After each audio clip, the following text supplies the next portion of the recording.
एक लड़की थी दीवानी सी, हमेशा मुस्कुराती थी, सबसे प्यार से बात करना, सबको दोस्त बनाती थी, एग्जाम में आंसर्स बताती थी, अपना लंच सबको खिलाती थी, प्यार मोहब्बत की बातों से शर्मा जाती थी, कोई लड़का प्रपोज करे तो भाग जाती थी, पढ़ने में भी अच्छी थी, पर सच कहूँ तो दिमाग से थोड़ी बच्ची थी, जल्दी से किसी के इरादों को जान नहीं पाती थी, घर के कपड़ों में तो पहचान में ही नहीं आती थी, बिल्कुल अप्सरा लगती थी जब जब उसकी जुल्फें उसके चेहरे के आगे आती थी। समाज की बंदिशों से दूर वो अपनी जिंदगी के रूल्स खुद बनाती थी। प्यार को भी प्यार हो जाए इतनी प्यारी लगती थी, चेहरा इतना खूबसूरत, दिल इतना साफ, बिल्कुल शहजादी लगती थी।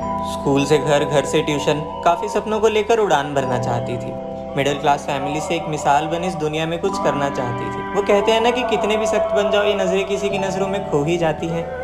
टीनेज है, अट्रैक्शन तो हो ही जाती है, पर जो सबको पसंद हो, ना जाने क्यों हमें भी वही पसंद आता है। ये आई कैन फिक्स हिम वाला कॉन्फिडेंस न जाने कहाँ से आ जाता है। सही बात है, 10 को प्रपोज करो, एक तो पटेगी, और ना पटे तो ना सही, कम से कम दोस्त तो बनेगी। दिखने में भी अच्छा लगता था, बातें ऐसी करता था, एकदम सच्चा लगता था। मासूम चेहरों पे प्यारी बदतमीजियाँ, उम्र तो बस एक बहाना था। ये किसेस, मेकआउट्स, डेट्स सब नॉर्मल था। आखिर मॉडर्न जमाना था, हर दूसरी लड़की को गले लगाना ये तो उसूल था। धोखा देने से कूल बनते हैं, यही रूल था। यार ये तो एकदम बवाल है, क्लेविश देख, तेरी वाली तो एकदम माल है। कि फ्रेंड्स विद बेनिफिट्स वाले ज़माने में कोई संस्कार ही नहीं था, पर उसे क्या, उसका इन सब बातों से लेना देना थोड़ी था। पर क्या पता था मोहब्बत की आंधी यहाँ भी चलेगी। आकर कहता, सुन, क्या मेरी दोस्त बनेगी? और बस अनजान से दोस्त, दोस्ती से लगाव हो गया। होना क्या था, बेखबर कुछ बातों से उसे एक प्ले बॉय से प्यार हो गया। अब बातें होती सुबह शाम, रातें भी बीतती जगी, वक्त बीता कुछ इस तरह कि उसकी बदतमीजियाँ भी अच्छी लगने लगी। वो दोनों रिलेशनशिप में है, ये सबको पता चल चुका था। दिखाने के लिए ही सही, शायद थोड़ा बदल चुका था। उसके पीछे वैसे बहुत लड़के पड़े थे, लेकिन उसे वही पसंद आया जो सबके पीछे पड़ा था। अब हया के पर्दों में उनकी पहली किस हो गई, वक्त के दरमियान एक डेट भी फिक्स हो गई। अकेले कुछ पल बिताने के लिए उसका दिल बड़ा बेकरार था। अपनी पहली डेट का उसे बेसब्री से इंतजार था। गुजरते लम्हों में उसके बर्ताव को वो पहचान गया था। ऐसा कपल कि पूरा स्कूल उनके बारे में जान गया था। दोनों साथ में बहुत प्यारे लगते थे, सारा दिन सोते थे और रात को बात करने के लिए जगते थे। रिलेशनशिप हो तो ऐसा, 2 ही महीनों में सब बदल गया था। एक प्ले बॉय जानवर से इंसान बन गया था। हाँ, सुधर गया था, थोड़ा बदल गया था, पर उसकी दोस्ती इतनी थी तो जलन तो होती थी, लेकिन फिर भी वो हर रात चैन की नींद सोती थी। अब मोहब्बत की राहों का मुसाफिर मंजिल में समा गया था। सपनों को अंजाम देने वाला वो दिन आ गया था। और आज जब वो आई तो इतनी सुंदर थी वो, मानो कि जो देखे वो देखता ही रह जाए। इस तरह बनकर आई वो, आंखों में चमक अदाए, मानो सीधा कुदरत से उतर कर आई हो। लग रहा था लड़की नहीं, शायद कोई परी हो। सुंदरता इतनी मानो फलक पर चढ़ी हो, इतनी सुंदर कि कोई शायर उस पर गजल बना दे। जल्दी से काला टीका लगाओ इससे पहले कि कोई नजर लगा दे। ऐसे हसीन चेहरे के पीछे क्या कुछ हो सकता है। एक पल को तो विश्वास ही नहीं हुआ कि कोई इतना सुंदर कैसे हो सकता है। आज वो बाल खोल कर आई थी, घर पे झूठ बोल कर आई थी, पर क्यों? कुछ नए रिश्तों को आजमाने की यही उम्र थी बॉयफ्रेंड बनाने की। आते ही उसने सवाल किया, कैसी लग रही हूँ? अच्छी ना?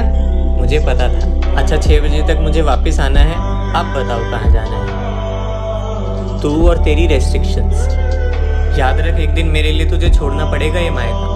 और पहली डेट है, प्राइवेसी ना मिले तो क्या फ़ायदा? कहता, बाहर तो हम कभी भी जा सकते हैं, एक कैफ़े डेट कभी भी मना सकते हैं। और दिन तो सही से मिल भी नहीं पाते, हमेशा लोग टपक पड़ते हैं। एक काम करते हैं, सुन, ओयो चलते हैं। सुनते ही बोली, नहीं, मुझे तो इसके नाम से भी डर लगता है। कुछ भी हो, मुझे अजीब लगता है। वहाँ जाने के नाम से ही घबराने लगी, उसे कहीं और चलने के लिए मनाने लगी। पर ना जाने कि वो ज़रा भी ना माना। भोली भाली सुंदर लड़की ने उसे अभी भी ना जाना। अब दोनों बैठकर प्यार भरी बातें कर रहे थे, एक दूसरे का फ़ोन चेक करके लड़ रहे थे। बस किसके अलावा ज़्यादा कुछ नहीं हुआ। गले लगाया एक दूसरे को और मांगी रब से दुआ। पर अचानक उसे चक्कर आने लगा, आंखों के आगे धुंधलापन छाने लगा। देखते ही देखते वो अपने होश खो गई और कुछ ही देर में वो बेहोश हो गई। हैरान ना हुआ, उसकी मोहब्बत बेहोश हो ज़मीन पर गिरी पड़ी थी। और होता भी कैसे? उसने कोल्ड ड्रिंक में बेहोशी की दवाई जो मिला रखी थी। कुछ घंटों बाद जब लड़की की आंखें खुली तो उसने देखा वो ड्रामेबाज उसका सर सहला रहा था। आपको क्या हुआ है? रो रो कर चिल्ला रहा था। सर पे रखा हाथ और उठाकर बिठाया। कुछ आंसुओं के साथ उसे अपने हाथों से पानी पिलाया। वो हड़बड़ाहट में उठी और टाइम देखा तो 6:15। घर वालों के डर की वजह से वो हड़बड़ा गई और जल्दी जल्दी में बिना कुछ सोचे समझे घर आ गई। उस रात जब सोचा कि क्या हुआ तो तबीयत खराब कहकर सुला दिया। शायद कमज़ोर हो गई हूँ मैं, कहकर इस बात को भुला दिया। पर एक दिन मोहब्बत के बीच दगा कहाँ से आ गई। खुशियों के बीच एक बहुत बड़ी आंधी आ गई कि कुछ दिनों बाद जब उनकी यूं ही बहस हो गई तो बहस के बीच में न जाने वो क्यों रो गई। कहता तेरे जैसी बहुत लड़कियां चलाई है, तू तो अभी बच्ची है, तू कहाँ से आई है। इस बार मैसेज अपने साथ एक आंसू लाया था। किस्मत से हार चुकी हो, उसके पास उसी का एमएमएस आया था। दिल और दर्द के बीच ये कैसे हालात आ गए। खुद को इस हालत में देखकर उसके खुद के आंसू आ गए। मानो उसकी जिंदगी का सबसे चमकीला तारा टूट गया। प्यार इश्क मोहब्बत से उसका विश्वास उठ गया। पलके ही ना झपका पाई, इतनी हैरान थी वो, कुछ बोला ही नहीं गया, जैसे बेजुबान थी। उसकी जुल्फे उसके चेहरे से हटा रहा था, एक दरिंदे की तरह उसका सीना दबा रहा था। खुद को ढककर रखने वाली वो उसके कपड़े उतार रहा था, एक छोटे से मजाक के पीछे किसी की जिंदगी बिगाड़ रहा था। अब वो उसे रोज मिलने बुलाता था, मना करती थी तो न्यूड्स के नाम पे डराता था। मजबूरी में अपने ही हालातों से खेल रही थी वो, अंदर ही अंदर एक बहुत बड़े डिप्रेशन को झेल रही थी वो। अब वो डिप्रेशन में जा चुकी थी। आंखों के नीचे डार्क सर्कल्स, अकेले रहना, मानो जिंदगी से हार चुकी वो अकेली होने लगी थी। उसे जलाने के लिए वो नई नई दोस्त बनाता था, मना करती थी तो न्यूड्स के नाम पे डराता था। जहरीले कांटे अपने बदन पे वो हर रोज चुभवाती थी, ना चाहते हुए भी रोज अपना बलात्कार करवाती थी। सपनों के आशियाने पे आग लग गई थी। वो कौन सा मनोज दिन था जब वो वहाँ गई थी।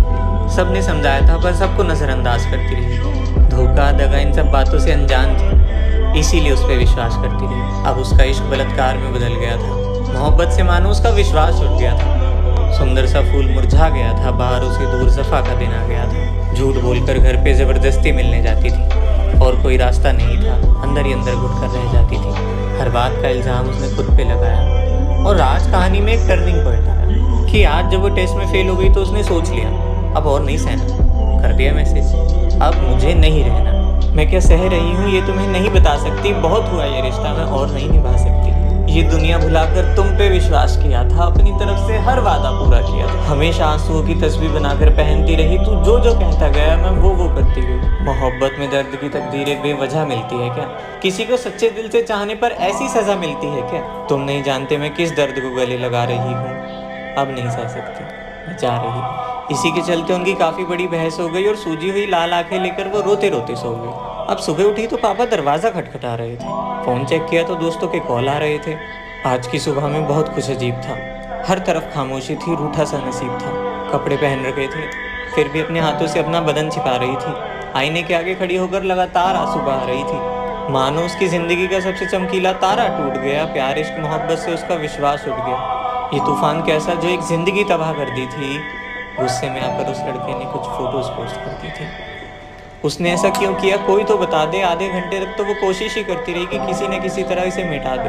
मानो नज़र ही नहीं हट रही थी उन तस्वीरों पर से। किसी को बता भी नहीं सकते थे इज्जत के डर से। समझ ही नहीं आ रहा था कि कुछ करे तो करे क्या। इतना सब कुछ हो चुका था, अब जाकर उससे लड़े क्या।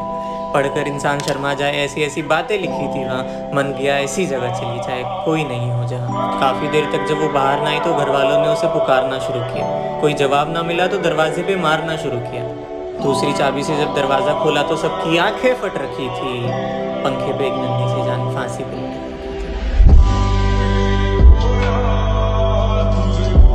मजबूर अपनी ज़िंदगी से मदद किसी की वो ले ना सकी। गहने की तरह इज्जत को पहनकर रखने वाली सदमा सह नहीं सकी। दरवाजे के बाहर कई सवाल खड़े थे, वो कैसे सबका सामना करती। वो इस जाल में फंस चुकी थी, करती भी तो क्या करती। उसकी मां सदमे में चली गई। पापा की गोद में खेलने वाली लाडली इस दुनिया से चली गई।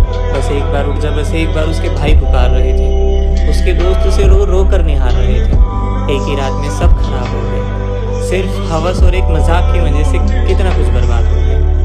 उस लड़के को तो जेल हो गई, पर उसका क्या जॉब वापस नहीं आ सकती। पहले की तरह एग्जाम में आंसर्स नहीं बता सकती। सुहाना सफ़र चल रहा होता, फिर अचानक तूफान आ जाते हैं। हवस की वजह से न जाने कितनों के जज्बात तबाह हो जाते हैं। ये सब क्या हो गया था? उस दिन खुदा भी रो गया था।